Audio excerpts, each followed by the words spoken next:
420, April 20th. If you've ever wondered why these numbers are synonymous with cannabis culture worldwide, the real story might surprise you. It's not what you think. Forget the myths about police codes or Bob Dylan lyrics. The truth is much simpler, and it all started with 5 high school kids in California. The real story. The year was 1971. The place, San Rafael High School in Marin County, California. 5 friends, Steve Capper, Dave Reddix, Jeffrey Noel, Larry Schwartz, and Mark Gravich, called themselves the Waldos because they liked to hang out by the wall outside their school. One day, they heard about an abandoned cannabis crop near the Point Reyes Peninsula Coast Guard Station. A Coast Guard member had supposedly planted it but could no longer tend to it. The Waldos had a hand-drawn map and a mission. They agreed to meet after school at 4:20 p.m. by the Louis Pasteur statue on campus to begin their treasure hunt. They'd use 420 as their secret code word for the plan. Week after week, they'd meet at 4:20, pile into David Reddick's 1966 Chevy Impala, light up, and search for the legendary crop. They never found it, but 420 became their code for anything cannabis related. The Grateful Dead connection. Here's where the story gets interesting. David Reddick's older brother was friends with Grateful Dead bassist Phil Lesh. The Waldos had access to the band's rehearsals and backstage areas, where they'd freely use their 420 code.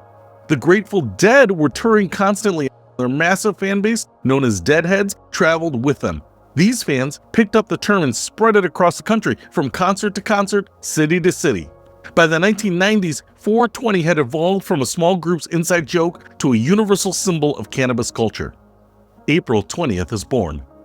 As the code spread, April 20th, 420, naturally became an unofficial cannabis holiday. The date gained momentum through underground culture, head shops, and eventually the internet. In 1991, High Times magazine helped popularize the term by printing a flyer that explained the 420 tradition. The magazine later tracked down the Waldos and verified their story, cementing them as originators of the term. Global phenomenon.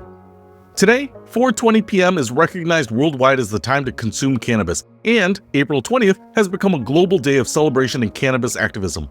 From small gatherings in parks to massive festivals drawing hundreds of thousands of people. The Waldos still meet up occasionally, and they maintain they have documentation proving their claim, including letters and other artifacts from the early 1970s that reference 420. Conclusion. So, there you have it. The most recognizable number in cannabis culture started with 5 teenagers looking for free weed in the hills of Northern California. They never found that mythical crop, but they accidentally created something much more valuable, a cultural phenomenon that would outlast any plant. From a high school wall to a global movement, 420 proves that sometimes the smallest movements can grow into the biggest traditions, all because 5 friends wanted to hunt for treasure at 4:20 p.m. And that's the high truth about 420.